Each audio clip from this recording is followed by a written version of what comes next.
I'm Danny Pletka. I'm the Senior Vice President for Foreign and Defense Policy Studies here at AEI, and it's really a pleasure to welcome Ambassador Power, the permanent representative of the United States to the United Nations and a member of the President's Cabinet, as we all now know as well, to AEI. I think this is your first time here, Ambassador Power, so all the more welcome.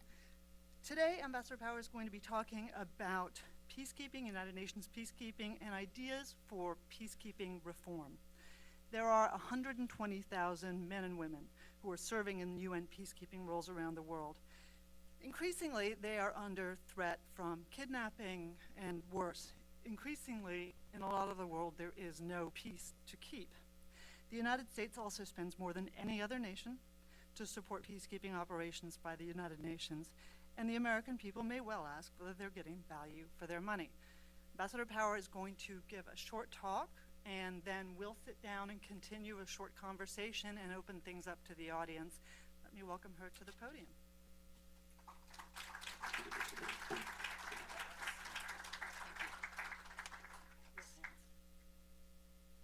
Hello, everybody. I have come here today to talk about UN peacekeeping. There is a lot going on in the world right now. Elie Wiesel once, quite recently, shared with me the following thought: the winds of madness are blowing. And I know that's how it feels. But the urgent, critical issues on our plate should not divert us from an important fact, which is that the United States has a vital interest and a critical role to play in strengthening peacekeeping to meet demands that peacekeepers are currently struggling to meet around the world. I start from a basic premise. Conflicts in faraway places matter in various ways to the United States. These conflicts matter because we recognize that violence within any particular country can quickly cause national and regional instability, displacing millions of people, upending markets, and spilling over into neighboring countries. Conflicts undo the hard-earned progress countries have made toward building democracy. They weaken both governments and civil society, and they allow criminals and repressors to thrive. They also matter because the instability created by these conflicts increasingly attracts extremist groups who can use the vacuum of authority to terrorize civilian populations and plan and launch attacks. The suffering caused by these conflicts can be a powerful recruitment tool.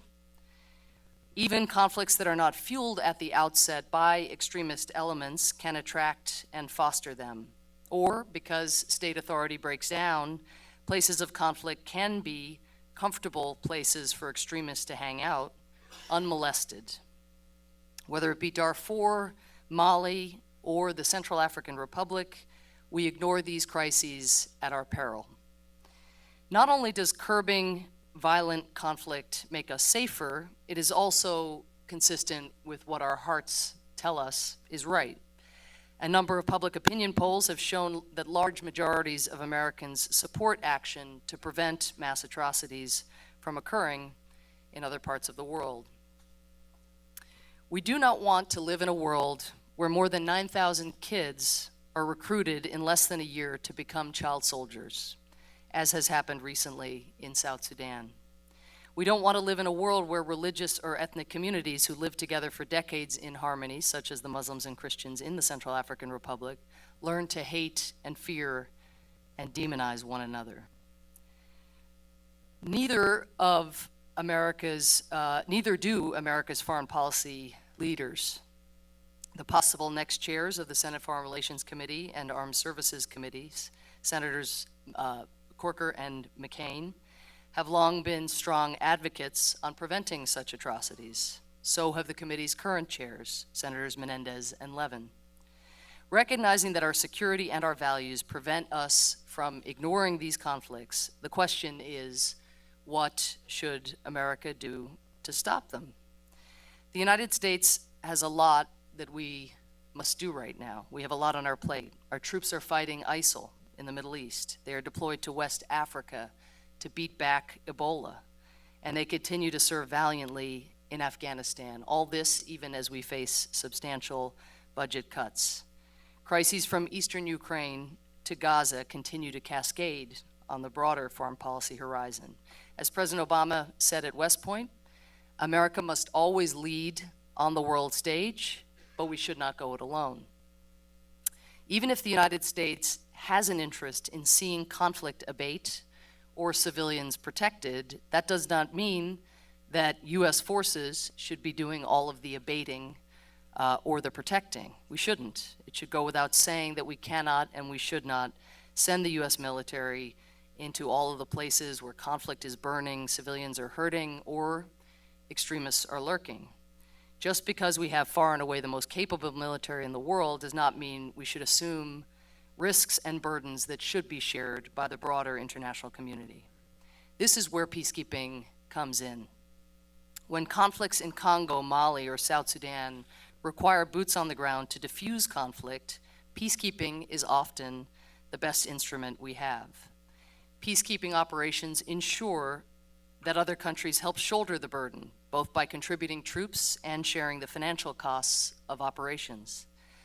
Provided that peacekeepers actually deliver on their mandates, multilateral peacekeeping also brings a degree of legitimacy in the eyes of the local population. Because missions are made up of troops from multiple countries, with strong representation from the global south, spoilers and militants have a harder time cynically branding them as having imperialist designs. Even in places where the United States has decided to deploy troops, we've benefited from being able to hand off to the United Nations, as we did in Haiti, allowing the peacekeeping operation then to provide longer-term support for security, rule of law, and political transition. The multilateral nature of peacekeeping helps address the free rider problem we see today in so many matters of international security, from the spread of Ebola to the rise of ISIL to the recruitment of foreign terrorist fighters, whereby countries with vested interests in addressing threats rely on the United States to do the lion's share of the work. Peacekeeping gets other countries to stand up rather than stand by. So we start from the premise that in a world where we have a vested interest in seeing violent conflicts curbed and seeing suffering prevented, America needs peacekeeping to work. But precisely at this moment, when we recognize this crucial role that peacekeeping can play in shoring up U.S. interests, our demands on peacekeeping are outstripping what it can deliver. Today, we are asking peacekeepers to do more in more places and in more complex conflicts than at any time in history. There are currently 16 UN peacekeeping missions worldwide, made up of nearly 130,000 personnel. At least 100,000 of them are uniformed military and police, compared to just 75,000 total personnel a decade ago. That's not to mention the more than 20,000 peacekeepers fighting in the African Union's mission in Somalia. To stress, this is by far the most peacekeepers that have ever been active in history. And yet the numbers only tell a small part of the story. The strain on the system would be challenging enough if we were asking peacekeepers simply to do what they used to do, to monitor ceasefires between two consenting states. But we're giving peacekeepers broad and increasingly demanding responsibilities in increasingly inhospitable domains. We're asking them to contain and at times even disarm violent groups, like the countless rebel groups in the Democratic Republic of Congo. We're asking them to ensure safe delivery of life-saving humanitarian assistance, such as by escorting emergency shipments of food and medicine to civilians, as peacekeepers have done in South Sudan. We're asking them to protect civilians from atrocities, such as those being carried out in the Central African Republic. And we're asking them to help provide stability in countries emerging from brutal civil wars, as in Liberia. And in virtually all of these missions, we're asking them to carry out these duties in countries where governments are extremely weak and often unable to meet the basic needs of their citizens. Today, 2/3 of UN peacekeepers are operating in active conflict areas, the highest percentage ever. Peacekeepers often deploy to areas where myriad rebel groups and militias have made clear that they intend to keep fighting. And the warring parties in modern conflicts increasingly include violent extremist groups who terrorize civilians and view peacekeepers openly, treat peacekeepers as legitimate targets. But precisely at this moment, when we're asking more of peacekeeping than ever before, and as we recognize the crucial role that it can play, we see both the promise and the pitfalls of contemporary peacekeeping. We see life-saving impact when peacekeepers are willing and able to fulfill their mandates, and we see the devastating consequences when they are not. A few examples. In South Sudan, where a new civil war has displaced over 1 million people and killed more than 10,000 just since last December, the UN peacekeeping mission has arguably played a critical role in preventing even more bloodshed. On December 15th, the day that infighting between President Kiir and former Vice President Machar sent the country spiraling into horrific violence, government soldiers went house to house searching for ethnic Nuer men and executing them in the streets. In one incident, soldiers crammed between 200 and 300 Nuer men into a small building and then opened fire on them through the windows, killing nearly all of them. In the city of Bor, rebel forces repeatedly targeted the homes of ethnic Dinka, executing the unarmed inhabitants and looting their cattle and other possessions. In response to the onset of violence, the UN opened the gates of its bases to civilians fleeing the violence, eventually taking in more than 100,000 displaced persons. On a Security Council trip to South Sudan I took in August, I visited the UN base in Malakal, where more than 17,000 people were taking shelter. Rough as the conditions were for the people on the base, and they were rough, many of them were living in foot-deep, filthy water, they told me that at least they had access to food and clean drinking water and protection from deadly attacks, which was more than could be said for the South Sudanese outside of the gates. 2 decades earlier, recall, when civilians sought refuge under the UN flag, peacekeepers made a different choice. In April 1994, some 2,000 Rwandan Tutsi had sought refuge in the Don Bosco school in Kigali, which UN peacekeepers were using as a base. Hutu militia had surrounded the school chanting Hutu power, drinking banana beer and brandishing machetes. Yet when orders came for the peacekeepers to evacuate, they followed orders. They had to shoot over the heads of Tutsi in order to get out, so resistant were the people to letting them go. And not long after the peacekeepers walked out of the school, militia members walked in, butchering virtually everyone inside. That was then. Now we have the UN mission in South Sudan opening its gates and staying with the people at a time of great need. At the same time, South Sudan today demonstrates the continuing challenge of rapidly deploying peacekeepers and the equipment that they need. At the outset of this December conflict, which continues to this day, the Security Council swiftly authorized an emergency surge of 5,500 troops, nearly doubling the number of troops there on the ground in South Sudan. Yet almost 1 year later, the mission today is still more than 2,000 troops short, severely restricting the mission's ability to project force and provide security for civilians outside the camps. It has also suffered from a chronic shortage of helicopters. And in fact, as some of you may know, there is a shortfall of more than 30 helicopters across UN missions, consistently restricting mobility and effectiveness, often in life or death situations.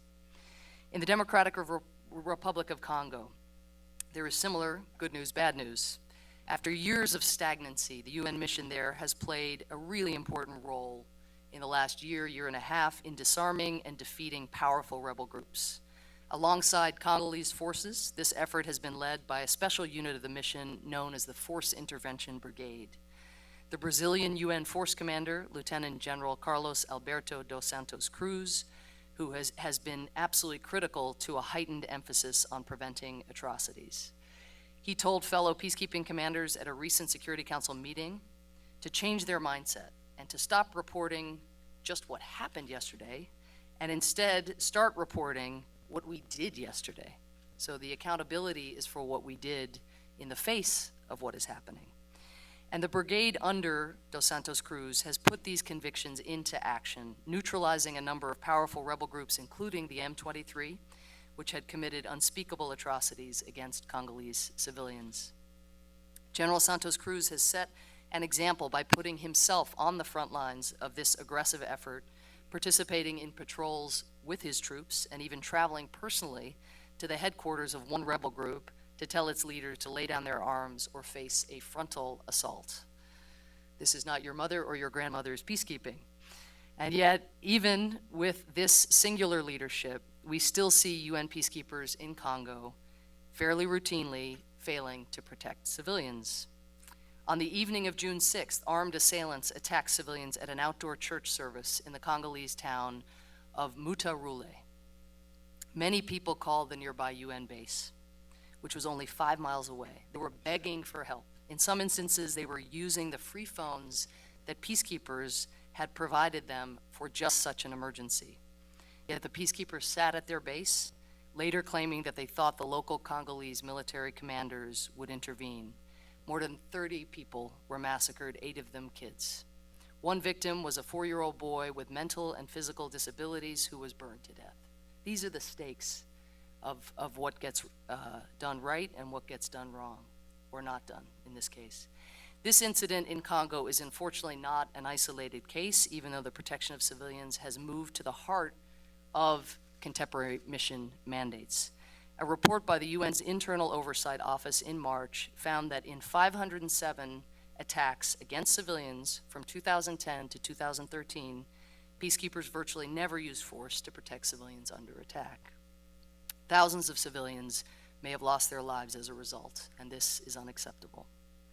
In Mali, during the 9 months in 2012 and 2013 that extremist groups controlled towns in the north, a teenage girl was whipped 60 times in the streets of Timbuktu for daring to talk to young boys. Music was banned, major mausoleums demolished, and libraries burned. Today, peacekeepers are playing a critical role alongside the French to help root out extremists. UN peacekeepers have helped to provide Malians with the security and assurance they needed to return to their communities, reducing the number of internally displaced persons in Mali by more than 60% in the past year. And the peacekeepers' presence has prevented extremists from retaking key cities and towns, such as Timbuktu, where the community is reconstituting its long tradition of religious tolerance and rebuilding its ravaged holy sites. At the same time, though, the peacekeeping mission in Mali faces serious challenges in projecting force over the vast territory north of the Niger River. The mission has struggled to move troops, to establish base camps and sustain them in an austere environment with unusable roads. The mission has had to spend millions of dollars just to transport water to its troops in that environment. Worst of all, UN troops are also facing unprecedented attacks by extremists. Just to give a few examples, on August 16th, a suicide bomber drove a pickup truck laden with explosives into the heart of a UN camp in the town of Bear and detonated its load. 2 Burkinabe peacekeepers were killed and 7 others were wounded. On September 18th, 5 Chadian peacekeepers were killed when their truck drove over an IED. And on October 3rd, men armed with RPGs on motorbikes ambushed a UN logistics convoy traveling to resupply troops in the field, killing 9 peacekeepers from Niger. Suffice it to say, when the UN created peacekeeping 6 decades ago, it did not have suicide bombers or IEDs in mind. Now, when we deploy peacekeepers into some of the most complex conflicts of our time and deploy a rather low number of troops proportional to the tasks that they are being assigned, some of these problems would likely be evident even if the world's most advanced militaries were the ones wearing blue helmets. Regardless, the problems I've described, slow troop deployment, limited mobility, the challenge of keeping units fed and hydrated in remote areas, and the failure to confront aggressors and protect civilians are problems that are in the U.S. interest to see addressed. I would like to share 4 ways that the United States and our partners can strengthen peacekeeping so it can better meet the demands of 21st century conflicts. First, the pool of countries that deploy troops, police, and military enablers has to expand. UN peacekeeping is increasingly funded by developed countries and manned by developing countries. This is unsustainable and unfair. It will not produce the peacekeeping forces that today's conflicts and our national security demand. And it perpetuates divisions between the two camps, when in reality we have a shared interest in seeing peacekeeping succeed. That is why Vice President Biden convened world leaders at the UN General Assembly in September for a peacekeeping summit to press for more commitments from capable militaries and to demonstrate our common cause with those who are performing this dangerous task. We are encouraging European militaries, many of which are drawing down from Afghanistan, to return to UN peacekeeping, where they played a very active role in the 1990s. We're urging Latin American militaries to deploy outside the Western Hemisphere, and we're asking East Asian militaries to contribute more substantially to peacekeeping, some for the first time. These countries will not only bring more troops to UN peacekeeping operations, but also potentially niche capabilities, such as the surveillance and reconnaissance capabilities that the Dutch and Nordic troops are now bringing to the UN mission in Mali, which should help prevent deadly attacks on peacekeepers and civilians like the ones that have taken the lives of more than 30 peacekeepers in Mali in the last year. At the September summit, many of our partners answered the US and the UN call. Colombia announced its intent to deploy its highly capable troops, which have benefited over the years from US training, to UN peacekeeping. Japan announced that it will change its domestic legislation to permit greater participation in peacekeeping. Indonesia announced that it will more than double its deployment of troops to UN peacekeeping operations and create a standby force to permit rapid deployment. More than 24 other countries, from Sweden to Chile to China, made new commitments. We will continue to urge new contributions over the coming year, and world leaders will reconvene in September 2015 to make new pledges to peacekeeping. As for our own military, in addition to our high-profile military efforts in Afghanistan against ISIL and against Ebola, the United States also contributes about 1,400 troops to the multinational peacekeeping force in Sinai and the NATO mission in Bosnia. But as Vice President Biden announced at the summit, we are reviewing whether there are gaps that the United States is uniquely positioned to fill. That includes providing critical airlift for UN or AU peacekeepers and building base camps, as we currently are doing for the mission in the Central African Republic. We are also doing more to share our unique knowledge of confronting asymmetric threats like the ones that peacekeepers are confronting in Mali and Somalia.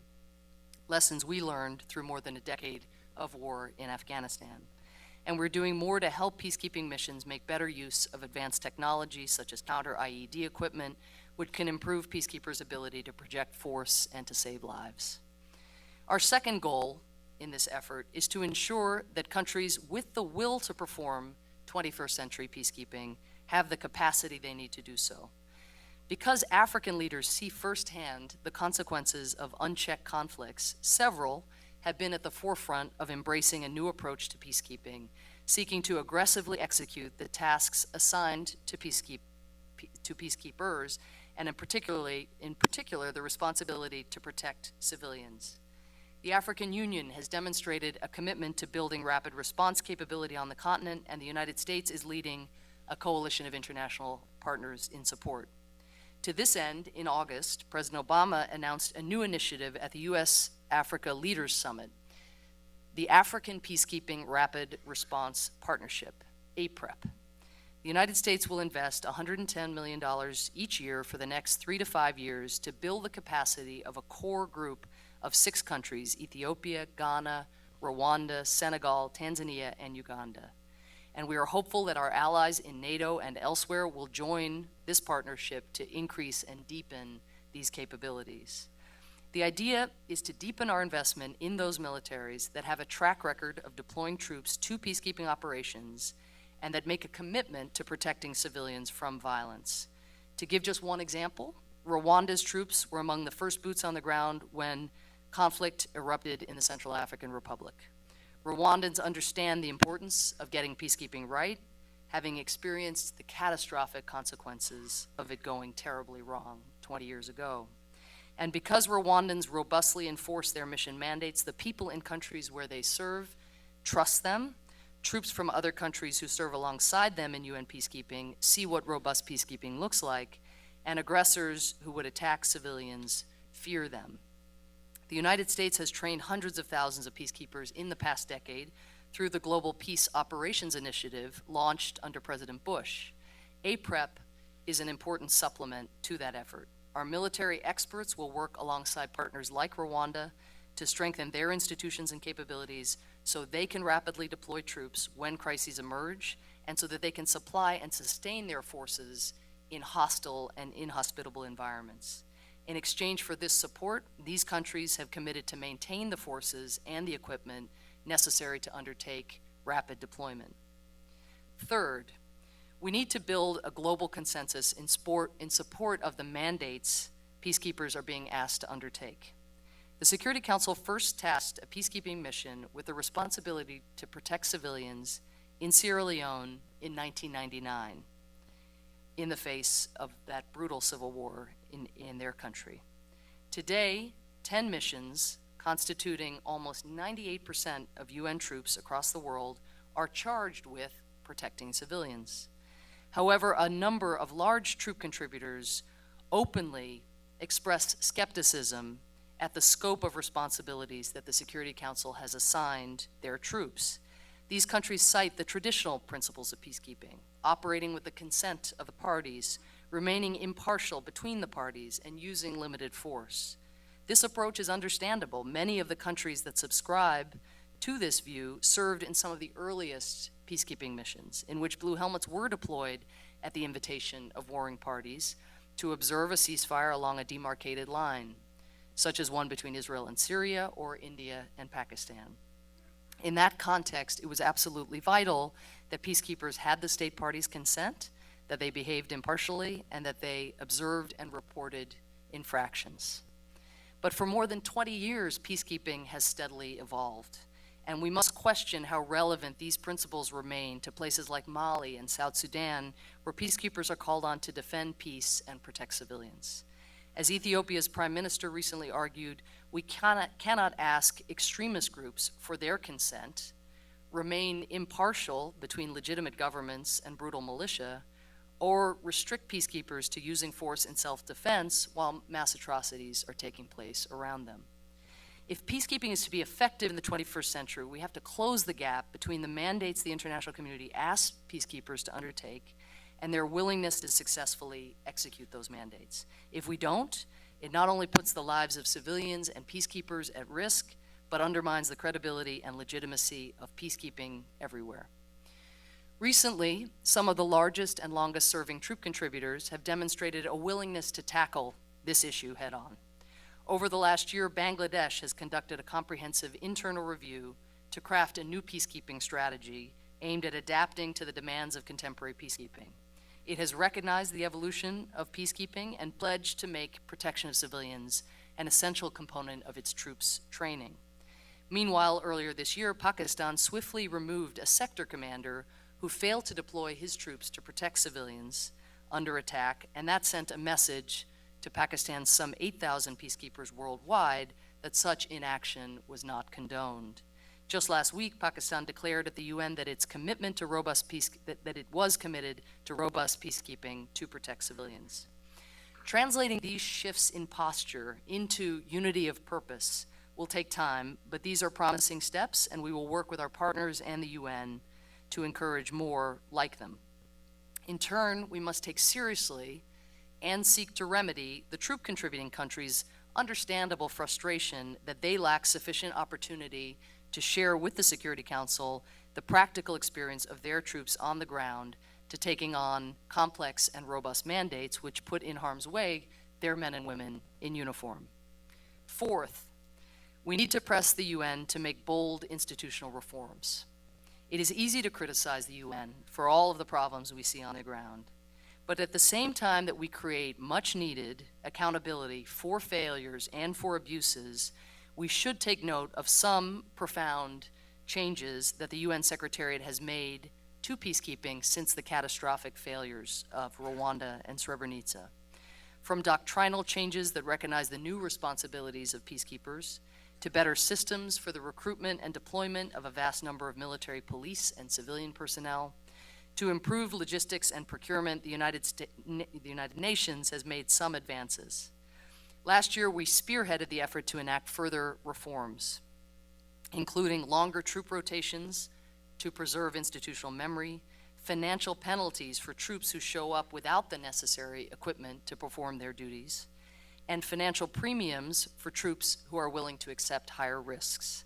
Incentives and disincentives have to be better leveraged in the service of our shared aims. Secretary General Ban Ki-moon has just launched a new strategic review of peacekeeping, the first in nearly 15 years. While we don't expect a mere review to remedy deficiencies in capabilities and shortages in political will, the review should address those shortcomings in peacekeeping that the UN itself, the UN Secretariat, as distinct from the UN member states, has the ability itself to fix. Inadequate planning, slow troop deployment, uneven mission leadership, unclear and unenforced standards for troop performance, inadequate measures to prevent sexual exploitation and abuse, insufficient accountability for failures to protect civilians, and an inefficient division of labor between peacekeeping operations and other UN agencies. Most of the issues that I've just described, the UN Secretariat can take a strong leadership role. Member states then, in turn, have to step up. You have to have both for the reforms that are needed to kick in and make a difference. These 4 lines of effort are all critical to ensuring peacekeeping better addresses 21st century challenges. They demonstrate the need for U.S. leadership, and to exercise that leadership, the United States must pay our UN dues in full.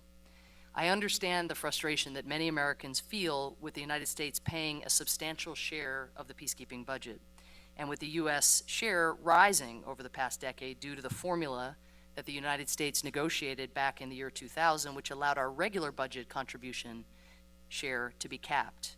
We agree that the formula should be changed to reflect the realities of today's world. Until that happens, we also insist on paying our full dues at this critical moment. If we do not, we will dramatically undercut our power to achieve the reforms needed. We will undermine our leadership, and we will potentially underfund important African-led missions, such as the ones in Mali and the Central African Republic.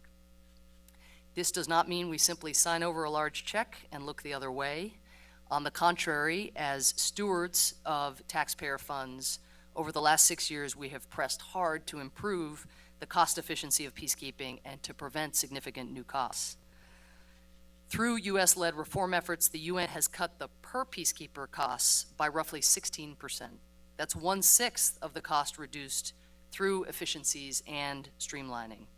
We've also aggressively fought cost increases, saving hundreds of millions of dollars per year by prevailing on other countries for a more modest increase in the long-frozen reimbursement rates for UN peacekeepers. And we've pressed to streamline and right-size missions where warranted by changing conditions on the ground. In the Ivory Coast, we've cut the number of mandated troops in half, from 10,000 to around 5,000. In Haiti, we've reduced the number of mandated troops from nearly 9,000 after the 2010 earthquake to just over 2,000 today. And we were on course to do the same in Liberia prior to the outbreak of Ebola. These efforts ensure that governments do not use peacekeepers as an excuse not to take responsibility for their own citizens' security. And streamlining missions in this manner frees up troops and resources that are needed elsewhere. We will continue to work relentlessly to make peacekeeping as efficient as possible without undermining its effectiveness in close coordination with Congress. As Congress reconvenes next week to consider a spending bill, I plan to continue working with a bipartisan group of lawmakers to find a path forward on this critically important issue. Before closing, let me just touch briefly on a trip President Obama asked me to take last week to take stock of the international response to the Ebola outbreak in West Africa. Long before Ebola hit Sierra Leone and Liberia, brutal civil wars did. And both nations subsequently hosted UN peacekeeping missions. The UN's mission in Liberia, UNMIL, is ongoing. When UN peacekeepers arrived in Sierra Leone in 1999, the ceasefire between warring parties was shaky. More than 50,000 people had been killed, and rebel groups had amputated the limbs of 20,000 people. Over the next 6 years, the UN Sierra Leone mission was performing a lot like the contemporary missions I described earlier. It suffered some very serious failures and setbacks, including credible allegations of an outrageous pattern of sexual abuse by troops. And less than a year after the mission deployed, rebels kidnapped hundreds of peacekeepers, killed 4 of them, and renounced their ceasefire with the government. But talk to Sierra Leoneans, as I did last week, and they recall as well a mission that had an outsized impact in helping Sierra Leone rebuild after an utterly devastating conflict. Peacekeepers helped to disarm at least 75,000 ex-fighters, including hundreds of child soldiers, who then they helped integrate into families and communities once again. The Blue Helmets decommissioned more than 42,000 weapons. They helped 500,000 displaced people return to their communities. And after providing security for the country's first ever democratic presidential election in 2005, the UN peacekeeping mission was drawn down. One of the questions that kept running through my mind as I toured Freetown last week was, what if UN peacekeepers had never come to Sierra Leone? What if the country had still been at war when the Ebola outbreak struck? How much faster would the virus have spread? How would doctors and nurses have been able to flood the country to support the country's weak health system right now? How would Sierra Leone's military have been able to help build Ebola treatment units or run safe burial operations, as they are now doing, if they were tied down fighting rebels? We rarely ask these questions of peacekeeping. We see the many, many ways that peacekeepers come up short: the slowness to deploy, the failures to protect civilians, the abuses, the list goes on. But what we cannot see, what is impossible to see, is the counterfactual. What would any of the more than a dozen countries where UN peacekeepers are deployed today look like without a peacekeeping presence? And when the missions do their jobs, as the Sierra Leone peacekeeping mission did in many ways, they make themselves obsolete. They draw down. Troops come home, not to parades. In spite of having risked their lives for people from nations that are not their own, they come home to anonymity. Yet this what-if question is one we must ask ourselves with every mission. What would have happened in South Sudan if no UN peacekeepers had been present when Dinka and Nuer began going door to door and killing people on the basis of their ethnicity? Or if the UN had not opened its gates to those 100,000 people fleeing the violence? What would the Central African Republic look like today if no African Union or European Union peacekeepers, and now UN peacekeepers, had come to try to prevent attacks by anti-Balaka and Salaka militias who were massacring civilians with abandon? In all of these instances, the answer is simple. Without peacekeeping, the violence and the suffering would likely have been much, much worse. The what-if question doesn't let anybody off the hook. Not peacekeepers, not the countries that fund and lift and support peacekeeping and authorize these missions, as we have the privilege of doing within the Security Council, not the peacekeeping contributors themselves, not the UN Secretary. Nobody gets off the hook. But it does remind us why this effort is so worthwhile and why American leadership is so critical. Just because places like Sierra Leone, South Sudan, and the Central African Republic are better off than they would have been without peacekeeping does not mean that the institution is where it needs to be. It is not. Nor does it mean that we are satisfied with peacekeepers fulfilling parts but not all of their mandates, or with peacekeepers standing up to protect civilians some of the time rather than all of the time. We are not.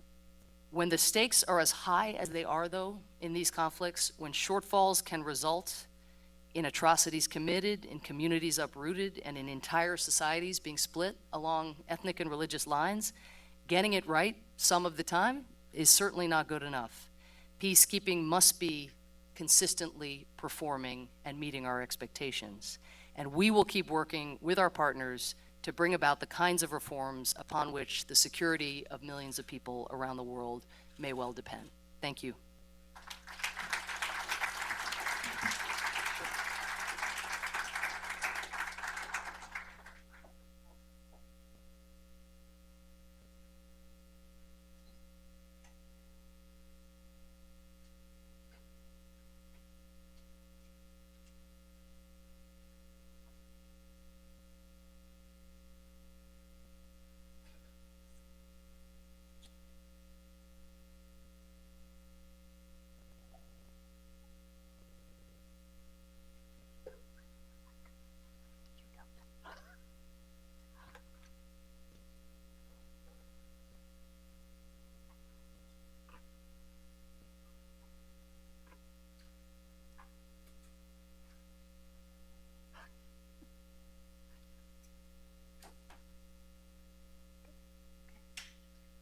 go? Yeah, good to go. You can hear us?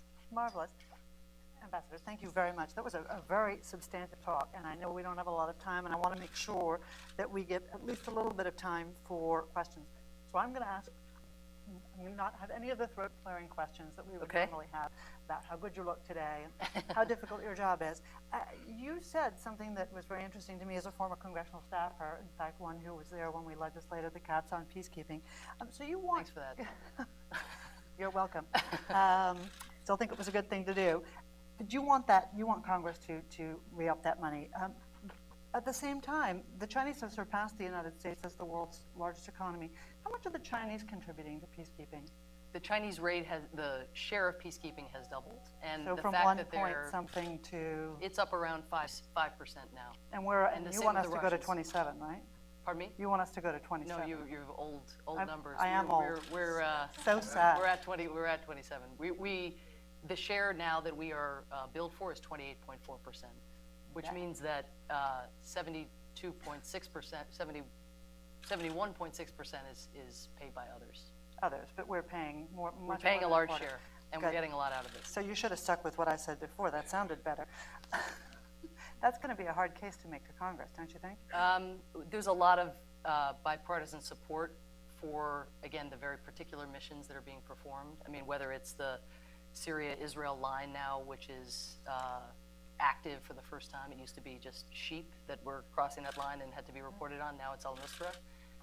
Or Mali, where we've seen al-Qaeda establish a foothold, get pushed out, and now, again, beginning to return where we have to strengthen. South Sudan, of course, the United States has everything to do with the birth of that country. So I think it's true that when you raise the issue of peacekeeping in the abstract, people blanch a little bit, but if you can disaggregate it and boil it down to the missions and to the causes, to the protection of civilians, the protection of Christians in the Central African Republic, and Muslims as well on the other side of the lines there, I think we have a lot of support actually up on the Hill. Well, you make some very specific and persuasive cases. Let's talk about a couple of the ones you just mentioned, which are really tough. We're watching that peacekeepers are being put in positions that I think you rightly outlined. They have always assumed that basically they would be standing there and occupying the peace, keeping the peace, not delivering peace, not keeping peace prevailing in the places. But UNIFIL, which is between Israel and Lebanon, obviously the peacekeepers that were on the Golan Heights and who are now really under siege, and not a peacekeeping operation, but you mentioned the multinational force and observers in Sinai. We've got al-Qaeda there. How do we manage these sorts of situations where peacekeepers are basically in war zones? Should they be taken out? Well, the challenge is, I'm sure many of them would like not to be present in those roles, and that's again where I think refreshing this conversation with the American people, with Congress, is so important, because the truth is, again, we do spend a lot of time rightly drawing attention to the ways in which they're failing in this environment, as distinct from imagining what it would be like to operate in that environment with no IED, anti-IED equipment, with no UAVs providing you with intel or anything ahead of the arrival of extremists in your neighborhood. So there isn't any obvious candidate to take their place if we cannot actually reinforce the efforts that they're making. So because we don't have, as on the list of options, allowing vacuums to persist or allowing civilians to just be slaughtered wholesale, we are in a situation now where we are trying to change the training, change the capabilities, change the mindset, but there's a lag between the missions of the kind that you've described and I've described, and the traditional mindset that many of these peacekeepers brought to bear. Now, we've been in this evolution, though, as you know well, from the 1990s. It was back then was the first time people said, but wait, there's no peace to keep. Now, as I said, the huge percentage of conflicts, the huge percentage of UN peacekeeping that is being performed now in conflict areas, the exception is when there's actually a peace to keep. So, but again, if there were a door number 2, I think we'd all walk through it. But instead, I think what we have are these imperfect, brave coalitions of people who are still willing to put themselves on the line in service of, again, the principles of international peace and security and the protection of civilians. And we just can't afford to sort of wish them well and hope that these tensions resolve themselves. And you think the Indians, the Pakistanis, the Bangladeshis, the Nepalis, who are by far the largest contributors to UN peacekeeping, are all going to be game for the notion that if we train them to fight with counter IEDs, they can be in these sorts of conflict zones, particularly some of the Muslim countries that Yeah. are contributing? Well, let me give you an example. I mean, I think, again, with each country, it is a specific dialogue. And the question you're asking is one of those that I addressed in part by also saying we need almost a new compact, both on the rules of engagement that they need to embrace, if for no other reason because of the nature of the environments they're operating in, and a way of the Security Council engaging with them also as mandates and missions are structured. But just to give one example, Mali, where, as I mentioned, 30 peacekeepers have been killed now this year in Mali. 30. And what do you have? Do you have African countries, wanting to walk away from Mali? No, they want more robust rules of engagement. They're coming to us with a list of the kinds of capabilities they need. So they do recognize that if you don't deal with a crisis in the neighborhood, it's coming, again, to a community near you. So you have a lot of political will, but you either have a shortage of will and some pretty capable forces and pretty experienced forces, or you have a huge amount of will and some issues with lifting quickly, having equipment, being able to sustain themselves in hostile environments, and having intel and anti-ID and so forth. So we've got to close those gaps. Let's open it up. This gentleman here, if you'd be kind enough to identify yourself, just wait for the microphone, which is coming. I have What? Just one second. She's right here. hello. And identify yourself, sir. Yes. First of all, thank you for the discussion. My name is Remy Chibangu. I saw my first peacekeeping mission in 1960 in the Congo. But also took the life of Secretary General Dagmar Scholl. What I wanted to ask is that how much the country like the Congo, they have had so many peacekeeping missions. How much of that do they pay themselves?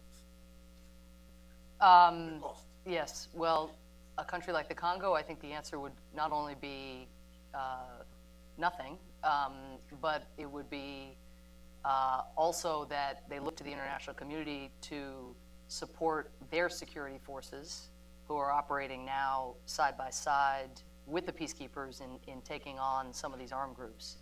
So there are exceptions, though, within UN peacekeeping. Like in Cyprus, it's a very different situation where you have a developed country and economies on both sides of the lines where they do contribute a very substantial share of the UN peacekeeping mission costs. To your larger point, though, on Congo, about I use the phrase, I think, or the words stagnant or stagnating about years of UN peacekeeping missions in Congo that produce no dividends, at least in terms of an overall change. Maybe civilians were safer here or there because there might be a peacekeeper in the neighborhood. But when you looked at the kind of net crisis, it just looked like it was more of the same year to year. This new effort, and this is an example, they're both using this force intervention brigade with this offensive mandate where they have 3 African armies that are willing to be part of that, Malawi, South Africa, and Tanzania, who are rearing to go against armed groups, which again is not something we've seen. They're also using UAVs to monitor the border and to try to see whether arms are coming across or whether actors in the region are getting involved in problematic ways. I think there is actually something different that has brought about meaningful changes over the last year and a half. I think it's unfortunate that when one looks at the life of UN missions in Congo, it's harder to say that regularly. Let's take one last question. This young lady back here.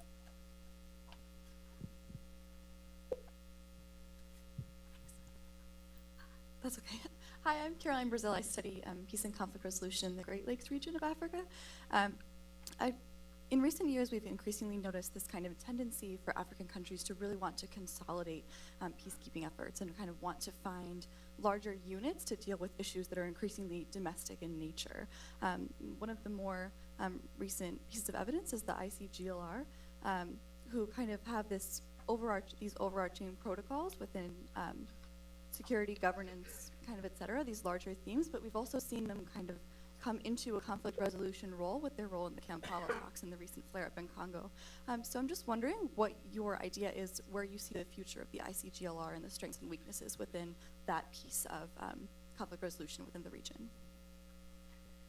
Well, I would distinguish that group and that effort a little bit from what I've been talking about, which is the security elements and the security sector reform piece. So just putting security to one side.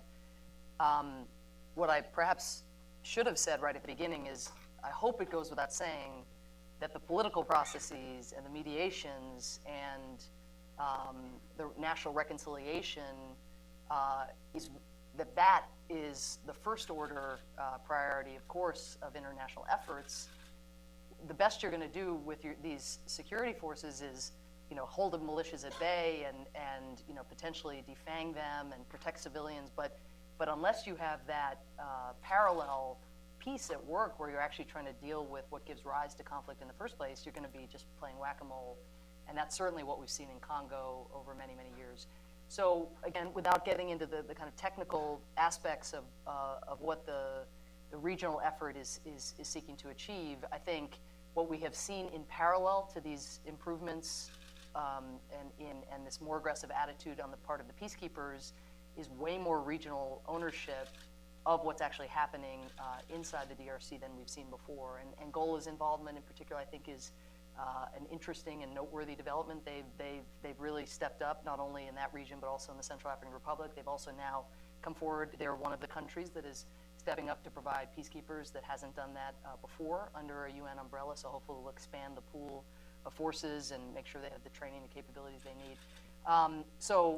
Again, it's probably not worth going sort of deep into the specifics of where the mediation and the regional effort is right now, beyond saying there will be no solution to Congo that comes on the peacekeeping side. It's going to come through a political process, and when there's enough will on the part of all the stakeholders of the region, but also where there's both a deterrent to the armed groups where they feel they have to surrender their weapons or face something on the security side, and some political track where their constituents can find a home. And so you basically have to walk and chew gum at the same time. I was sworn by the ambassador's staff to a hard stop. She has a I have a plane 3 to o'clock catch. flight. Plane to catch, and I don't know how she's going to get it in 45 minutes. my So guys. I apologize to our audience, but we'll have to have you back. I would love to come back. Thank you Thank so you much. very much. Thank you for coming. Thank you all.